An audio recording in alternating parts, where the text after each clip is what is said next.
Welcome to अड्डा 24/7। तो भाई कैसे हैं आप सभी? उम्मीद करते हो सभी बच्चे हष्ट पुष्ट और स्वस्थ होंगे। सी गाइस, हमको कई बार ऐसा लगता है कि हमको अगर बायोलॉजी पढ़ना है ना तो बहुत एक महाभारत ये है, बहुत बड़ा युद्ध ये हमको लड़ना, और हमको नहीं पता है कि बायोलॉजी को कैसे पढ़ा जाए, कैसे याद किया जाए और फिर एग्जाम में मार्क्स भी कैसे स्कोर किया जाए। पर एक्चुअल में आपका बायो बहुत ही सिंपल है, कुछ भी नहीं है, क्योंकि इसमें थिंक और टिक का ऑप्शन आपका होता है, थिंक एंड राइट का ऑप्शन होता है। बीच में जो कैलकुलेटिव पार्ट होता है, जो कि आपका मैथ्स हो गया या फिजिक्स हो गया या केमिस्ट्री हो गया, ये वाला चीज इसके अंदर नहीं आता है। You have to learn some facts, you have to learn some things, और आपको वही चीज बतानी है। बट वो लर्न कैसे करना है, वो आपको याद कैसे रखना है, वही मैं आपको बताऊंगी। मैं सोनिया चहल आपको बताने वाली हूँ बहुत अच्छी अच्छी बातें। उम्मीद करती हूँ आपको सेशन पसंद आएगा। सबसे पहले तो जो हमको पहला टास्क आता है, इट्स अ बिग टास्क, कि सबसे पहले किया क्या जाए। सबसे पहले जो हम करते हैं रीड करते हैं, है ना, पढ़ा जाता है। मतलब कोई भी चीज हमको पढ़ना है तो हम पहले पढ़ेंगे, ऑब्वियस सी बात है। उसके बाद उसके अंदर देखेंगे कि इसके अंदर मेन चीज क्या है। जब हम रीड करते हैं, रीड करते समय हमें पता चल जाता है कि यहाँ पे इंपॉर्टेंट चीजें क्या है। जो ये चैप्टर है वो चैप्टर किसके सराउंडिंग, किसके आसपास घूम रहा है, मेन चीज क्या है यहाँ पे जिसके बारे में बात हो रही है।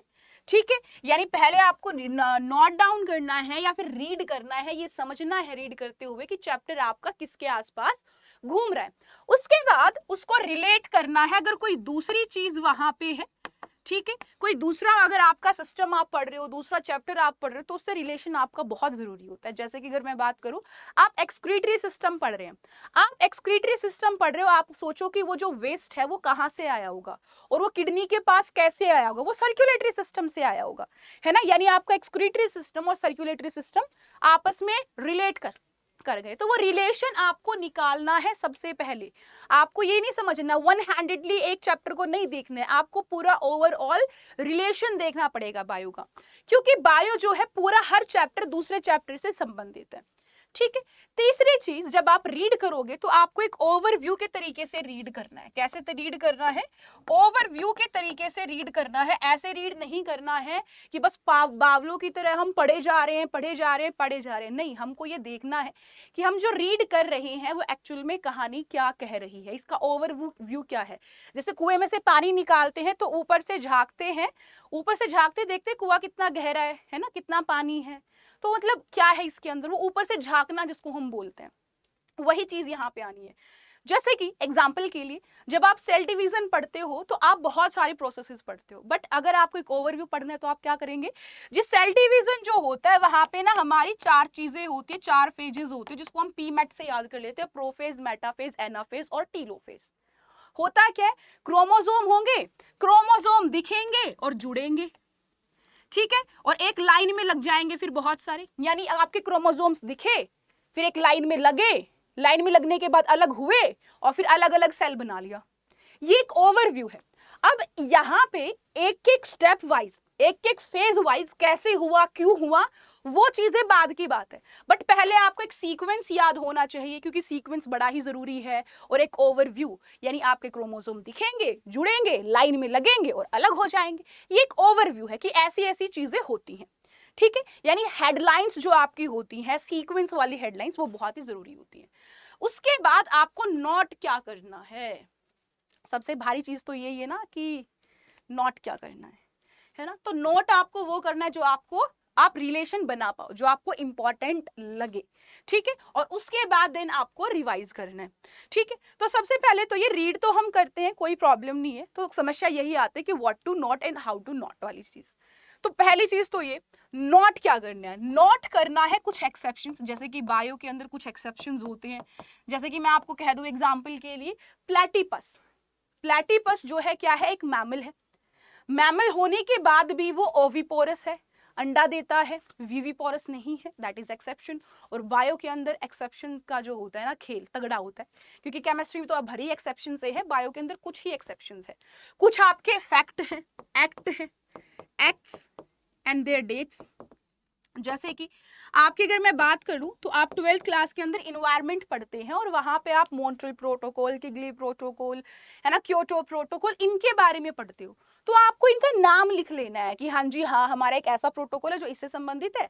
जैसे कि आपने लिखा क्योटो प्रोटोकॉल, क्या लिखा, क्योटो प्रोटोकॉल, और इसके सामने लिख दिया क्या, ये किससे संबंधित है, ग्रीन हाउस गैसेस से संबंधित है, लाइकवाइज। ठीक है, ये आपको इस तरीके से नोट करना है। और जब नोट करोगे तो नोट करने का भी एक प्रॉपर तरीका होता है कि आप जो नोट करते हो वो चार्ट्स में करोगे, चार्ट्स में करोगे और डायग्राम्स में। जितना हो सके थ्योरेटिकल पोर्शन को बुक नहीं छापनी। आपको बच्चे क्या करते हैं, नोट बनाने के चक्कर में ऐसी की ऐसी बुक जो पढ़ते हैं, बुक की बुक उतार देते हैं। वो नोट नहीं होता बेटा, नोट वो होते जो आपने पढ़ा, उससे आपको क्या समझ में आया। आप अब क्या उसका समझे, आपने एक पेज पढ़ा और आपको एक पेज को मैं कह दूं कि एक पेज के अंदर 100 लाइन है, इस 100 लाइन को आपको समरी के अंदर सिर्फ 4 लाइनों में लिखना है। तो वो जो 4 लाइन आप मेन समझो, जो आपने निचोड़ निकाला है, वो आपको नोट करना है। और दूसरी चीज, चार्ट्स और डायग्राम्स की फॉर्म में। डायग्राम्स आपके बायोलॉजी में जीवनी होते हैं, बूटी होती है, तो ये तो आपको करना पड़ेगा। डायग्राम्स आपके टिप पे होने चाहिए, बिल्कुल ऐसे टिप्स पे होने चाहिए। ठीक है, और याद कैसे करोगे, इजी है। हमको हमारी बॉडी का नहीं पता क्या, हमारी बॉडी में क्या है, हमको पता है आंखें हैं, पता है हाथ यहाँ है, यहाँ हाथ है, यहाँ सीना है, यहाँ पैर है, यहाँ सिर है, खोपड़ी है, ब्रेन सबको कंट्रोल कर रहा है। हमको पता है इन चीजों का ऑलरेडी, बस हमको साइंटिफिक नाम नहीं पता है। वो साइंटिफिक नाम हमको डायग्राम में उसमें वेल लेबल करके रखना है और चार्ट की फॉर्म में सारा रखना है। फिर अगर मैं बात करूं कि हाउ टू नोट, तो वही है हाउ टू नोट में वही चार्ट्स एंड डायग्राम, क्या चार्ट्स एंड डायग्राम, इसकी फॉर्म में ज्यादातर नोट करना। और ऐसा नहीं करना आपको चार्ट्स बनाते हुए पूरे कमरे की दीवार भर दिया आपने, ऐसा तो है नहीं कि आप पूरे कमरे की दीवार को 10 बार पढ़ोगे या हर दिन देखते होगे, नहीं ना। आपको एक चार्ट लेना है, इस चार्ट के अंदर कॉलम्स बना लो, है ना, कॉलम्स बना लो। जैसे कि आपने ये कॉलम बना लिया है कि आपके यहाँ पे ना जितने भी एक्सेप्शंस है ना, ये सारी एक्सेप्शंस मैं यहाँ लिखने वाला हूँ। ये जो इंपॉर्टेंट ईयर्स है ना, मैं यहाँ लिखने वाला हूँ। या फिर कुछ ऐसी चीजें जो मुझे याद नहीं हो रही है, तो उसके ऊपर की हेडलाइन में यहाँ लिख लेता हूँ। फॉर एग्जाम्पल मैं लिख लेती हूँ कि सेल डिवीजन का सीक्वेंस मुझे याद नहीं होता है, तो मैं यहाँ पे सीक्वेंस लिख लेती हूँ, सेल डिवीजन डाल के पी मेट लिख लेती हूँ, यानी कि आपका प्रोफेज, मेटाफेज, एनोफेज, टेलोफेज। भरनी नहीं है आपको, यहाँ पे बहुत सारा नहीं लिखना होता, जो इंपॉर्टेंट होता है वही हमको लिखना है। नॉर्मली हम हेडलाइंस और उसके अंदर का क्या क्रिस्प है, क्या उसके अंदर का रस है, जूस है, वो हमको लिखना होता है। ठीक है, उसके बाद अगर मैं बात करूं रिवाइज, हाउ टू रिवाइज, तो बच्चा सोचता है कि भाई मैम हमने एक बार पढ़ लिया है ना, उसके बाद तो भाई हम ही बादशाह है, हम ही शहंशाह है, उसके बाद कुछ हो ही नहीं सकता। थिंग इज कि जब आप एक बार पढ़ते हो तो आपको वो एक बार में जितना मेमोरी आपकी होती है थोड़ा बहुत याद कर पाते हो। अगर आपने 100% याद पढ़ा है ना, तो उसके अंदर से सिर्फ 2% ही हमारी मेमोरी कैच कर पाती है। हमको हमारे ब्रेन को ट्रेन करना होता है, बार बार रिवाइज करना होता है। तो हम रिवाइज किस तरीके से करेंगे, मान लो कि आज मंडे है, आज Tuesday, whatever the day is, जो भी आप XYZ ले रहे हो, मंडे को मैंने कोई चैप्टर रीड करा है, कोई चैप्टर पढ़ा है, मैंने उसमें से ऊपर ऊपर की चीजें नोट भी कर ली है। ठीक है, अब मैं क्या करूंगी, जब मेरा संडे आएगा, यानी 4-5 दिन के बाद जब संडे आएगा, तो मैं इस संडे को एक रिवीजन लूंगी और मैं रिवीजन बहुत फास्ट लूंगी। याद रखना, यहाँ पे रिवीजन एक एक लाइन नहीं पढ़नी दोबारा से, जितना टाइम हमने पहली रीडिंग में लगाया था उतना टाइम ही लगाना, यहाँ पे रिवीजन फास्ट करना है।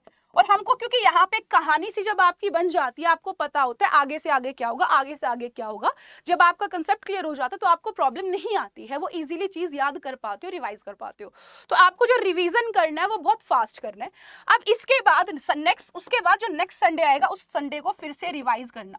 यहाँ पे आपने जितने टाइम में भी पढ़ा होगा, यहाँ पे रिवीजन आपको सिर्फ 15 मिनट में करनी है, बहुत फास्ट रीडिंग करनी है। और अब की बार आपको बिल्कुल 10 मिनट में, नेक्स्ट संडे आएगा तो 10 मिनट में आपको रीडिंग करनी है उस चैप्टर की। और इतने अच्छे से जब आपका जब 3 बार पढ़ लोगे ना चैप्टर को, तो आपको टिप्स पे वैसे हो जाएगा। उसके बाद जब आपका 1 मंथ हो जाएगा, 30-40 दिन हो जाएंगे, उसके बाद आपको ऊपर से देखना है, अच्छा इसके अंदर ये था, इसके अंदर ये था, इसके अंदर ये था। बहुत फास्ट रिवीजन आपको करना है वहां पे, क्योंकि आप ऑलरेडी इंपॉर्टेंट चीज नोट कर चुके हो, तो आपको बार बार वो रीड नोट नहीं करना है। रिवीजन का एक पैटर्न होता है, तरीका होता है। जब आप किसी चीज को 3 बार पढ़ लेते हो, तो आपको चौथी बार के अंदर आपका उस 100 के अंदर से कम 80% आपके पास होता है। जो 20% रिमेनिंग होता है, उसके लिए आप रिवीजन करते हो, ये चीज याद रखना। तो आई होप ये जो आपका तरीका है ये आपको बहुत काम आने वाला है। ये सिर्फ बायो नहीं, ये आपके chemistry, math, whatever the subject you want to choose, उसके अंदर हर किसी के अंदर एप्लीकेबल होता है। बट बायो के अंदर कुछ फैक्ट्स होते हैं, कुछ चीजें होती हैं जो आपको याद करनी होती है। वहां पे आपको कैलकुलेशन में काम नहीं चलता है, तो और आपको जब पढ़ना होता है इंपॉर्टेंट, बस थ्योरी निकालनी होती है, तो वहां पे वो थ्योरी क्यों है, किस लिए है, मेरा हाथ ऐसे क्यों मूव कर रहा है, ऐसी क्या रीजन है जो मैं ऐसे कर पा रही हूँ, क्यों कर पा रही हूँ, ये वाली एल्बो में पीछे क्यों नहीं लेके जा रही, क्योंकि मेरा एक ऐसा जॉइंट यहाँ पे है कि वो पीछे जाने नहीं देगा, टूट जाएगी मेरी बाजू अगर पीछे लेके गई तो। वो बोन ही इस तरीके की है पीछे, इधर जॉइंट ही मेरा ऐसा है ना। तो ये चीजें आपको समझनी है और सारे के सारे चैप्टर्स को रिलेट करना है। 11वीं का हो या 12वीं का हो, कोई चैप्टर हो, संबंध हर किसी का हर किसी चैप्टर से है। I hope you like the video, do like the video, do share the video and do subscribe the channel. मैं सोनिया झैल आपको मिलूंगी फिर एक अगले सेशन के साथ बहुत ही अच्छी इन्फॉर्मेशन के साथ। तब तक के लिए goodbye, have nice day, love you all.